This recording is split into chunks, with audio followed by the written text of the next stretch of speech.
Et en pleine période de vacances scolaires pour les zones C et la zone A, que diriez-vous d'aider vos enfants à résoudre des problèmes de maths? Ah, les maths, cauchemar des écoliers français. Leur niveau dégringole selon la dernière étude PISA parue en décembre.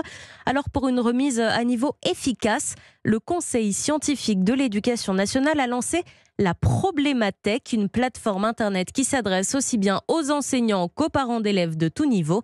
Louise Salé. Près de 150 problèmes sont répertoriés sur ce site. Un moteur de recherche permet de les sélectionner en fonction du niveau, du programme, de la notion à travailler.